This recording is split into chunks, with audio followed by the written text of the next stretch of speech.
Hey everyone, I'm Olivia Thompson. That was my wedding, and its chaotic aftermath. So let me fill you in.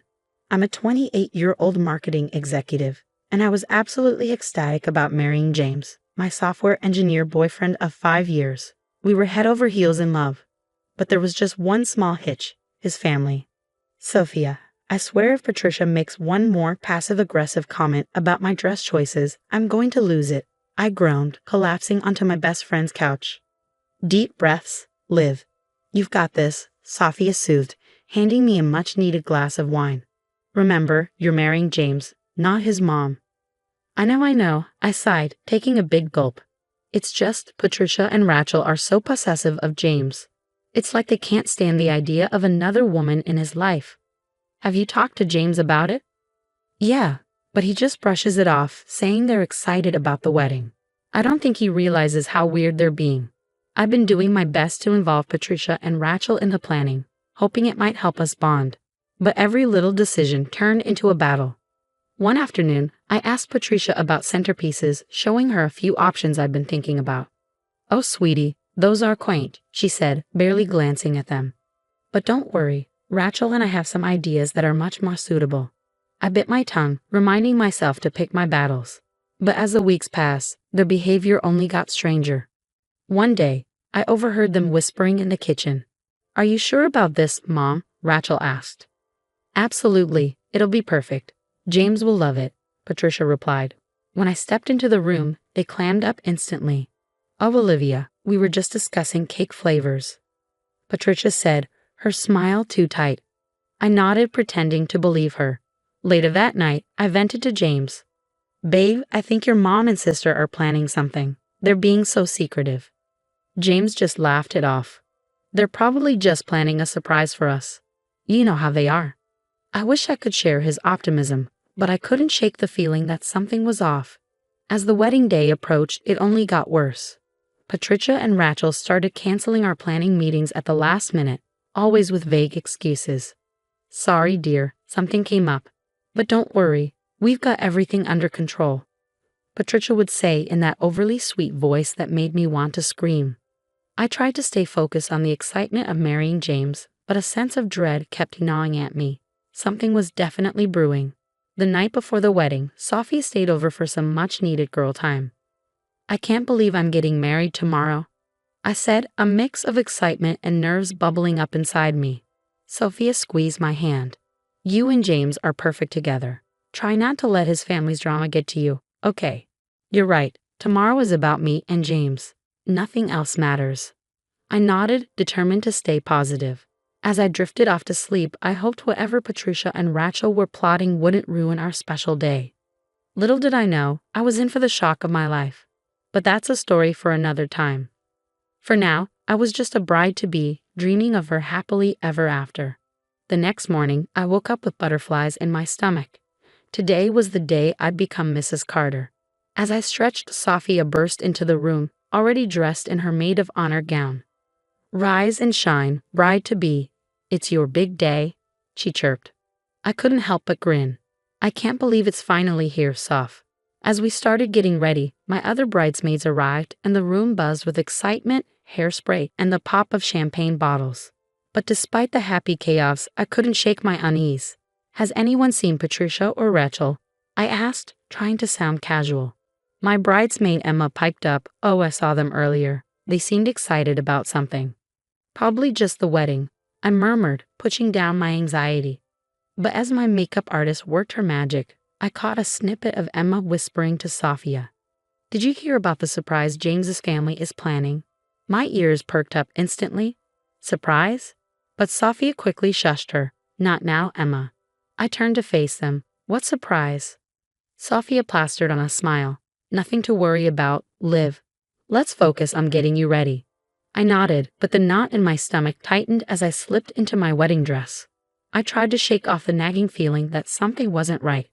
You look absolutely stunning, Sophia breathed, her eyes wide with admiration. I smiled at my reflection, pushing my worries aside. This is my day, I told myself, and nothing is going to ruin it. The ceremony began, and as the doors opened, I saw James waiting for me at the altar, looking as handsome as ever. My heart swelled with love. But as I started down the aisle, something caught my eye, two figures standing near him. My steps faltered as I realized it was Patricia and Rachel, both wearing white gowns that looked eerily similar to mine. Whispers rippled through the crowd, and my pulse raced.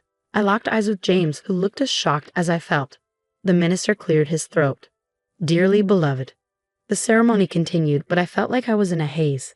I barely registered saying "I do" or even our first kiss as husband and wife. At the reception, I pulled James aside the first chance I got. "Did you know about this?" I asked, my voice tight. "Liv, I swear I had no idea," he said, wide-eyed. "I'm just as shocked as you are." Before I could respond, Patricia's voice boomed across the room. "Wasn't it just wonderful?" James wanted his two favorite women to share in the spotlight. I felt like I'd been punched in the gut. James started to protest, but Patricia steamrolled over him. "Oh, sweetie, don't be modest. You told us how much you wanted us to feel special today, too." Rachel chimed in, a wide grin on her face. "We're practically sisters now, Olivia. Isn't it great?" I stared at James, silently pleading for him to say something, anything, but he just stood there, mouth opening and closing like a fish out of water. Sophie appeared at my side, gripping my arm. "Let's get some air, Liv." Once outside, I finally let the tears fall. How could they do this? How could James let them? Sophia hugged me tight. "I don't know, sweetie, but we'll figure it out." Just then, my phone buzzed with a text from Emma. "OMG, you won't believe what I just overheard Patricia saying." I looked at Sophia, a mix of dread and determination washing over me. "I think it's time we did some digging. This isn't over." As we walked back into the reception, I plastered on a smile, pretending everything was fine. The party continued around me, but inside, I was already planning my next move. Patricia and Rachel might think they'd won, but they had no idea who they were messing with. The morning after the wedding, I confronted James in our hotel room, my emotions a swirling mix of anger, hurt, and confusion. "James, we need to talk about what happened yesterday." He sighed, running a hand through his hair. "Liv, I'm so sorry. I had no idea they were planning that." "But your mom said you wanted it, said you wanted your two favorite women in the spotlight," I replied, my voice dripping with sarcasm. "That's complete bull. I never said anything like that. I'm as shocked as you are." I wanted to believe him, but doubt nagged at me. "Then why didn't you say something at the reception?" "You just stood there." I was in shock. I couldn't believe my own mother and sister would do that, he said, looking miserable. I paced the room, my wedding dress lying in a heap on the floor. "This isn't just about the dresses, James. It's about your family constantly undermining our relationship." I know, he said. "Look, let's cancel the honeymoon. We need to get to the bottom of this." I nodded, already texting Sophia. "We need to start digging." Over the next few days, Sophia and I turned into amateur detectives. We scoured social media, looking for clues. "Look at this," Sophia said one afternoon, showing me her phone. It was a cryptic post from Rachel. "Operation Whiteout is a go. Mom's genius plan is foolproof." Operation Whiteout? Are you kidding me? I fumed. We dug deeper, combing through James's family's business records. Something seemed off. "James, can you explain these financial reports?" I asked, showing him some documents, his brow furrowed as he flipped through them. "These numbers don't add up. There's money missing." As we investigated further, a disturbing pattern emerged. Patricia and Rachel had been siphoning money from the company for months. "I can't believe this," James muttered, his face pale. Then came the breakthrough. Emma, one of my bridesmaids, forwarded me a series of texts she'd managed to screenshot during the wedding.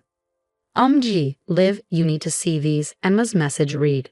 The texts were between Patricia and Rachel, outlining their plan to sabotage the wedding and drive a wedge between James and me. Patricia: "Once we show up in those dresses, Olivia will lose it. James will see how unstable she is." Rachel: "But what if James gets mad at us?" Patricia: "He'll get over it. We're his real family. That girl is just a phase." I showed James the messages, my hands shaking. "Your mom called me a phase, James. He looked like he might be sick. I can't believe they'd do this, all of this." We sat in stunned silence for a moment before I spoke again. "We need a plan. We can't let them get away with this." James nodded, a determined look in his eyes. "You're right. We need to be smart about this. If they've been embezzling, we need solid proof," I said, pacing the room. James nodded in agreement. We should hire a forensic accountant. They can trace the missing money. I grabbed my phone and called Sophia, putting her on speaker. Soph, we need your help. It's time to set a trap. Over the next hour, we pieced together a plan. We'd confront Patricia and Rachel, but not before gathering irrefutable evidence of their schemes. We need to get them to admit to sabotaging the wedding. On record, I said, feeling a mix of anger and determination. James reached for my hand. Whatever happens, we're in this together, right? I squeezed his hand back. Absolutely. They messed with the wrong couple. As night fell, we finalized every detail. Tomorrow, we'd start gathering the evidence. Patricia and Rachel were about to learn that their actions had consequences, and I was ready to fight for my marriage no matter what it took. The day of the confrontation arrived, and my stomach churned with anxiety. James and I walked into his family's home, a folder full of evidence tucked under my arm. Mom, Rachel, we need to talk, James said, his voice steady but firm. Patricia flashed a sweet smile. Of course, darling. What's this about? I laid the financial records on the coffee table. Let's start with the missing money from the company. Rachel's face turned pale, but Patricia scoffed. I don't know what you're talking about. Without a word, James pulled out his phone and hit play, letting the recording of their conversation about sabotaging the wedding echo through the room. Patricia's eyes widened in shock. You little sneak. She spat at me, her tone venomous. James, are you really going to let her treat your mother this way? James didn't waver. No, Mom, this ends now. We know everything. Suddenly, Rachel broke down, tears streaming down her face. It was all Mom's idea. She made me do it. Patricia gasped in disbelief. Rachel, how dare you? The room exploded into chaos, with Patricia and Rachel turning on each other, hurling accusations like daggers. James and I stood there, watching in disbelief as years of manipulation unraveled before our eyes. Finally, James spoke, his voice thick with emotion. I can't do this anymore. You're both out of my life. We left that day with heavy hearts but clear minds, determined to move forward. A fresh start was waiting for us in Seattle. Over the next few months, I threw myself into my career, eventually launching my own marketing firm. James focused on healing and reconnecting with his father, who had long been overshadowed by Patricia's domineering personality. One sunny afternoon, James burst into our apartment, waving his phone in the air. Liv, you won't believe this. He showed me the news. The family business had collapsed due to the embezzlement scandal, and Patricia and Rachel were facing serious legal consequences. I hugged James tightly. Are you okay? He nodded, a mix of relief and sadness in his eyes.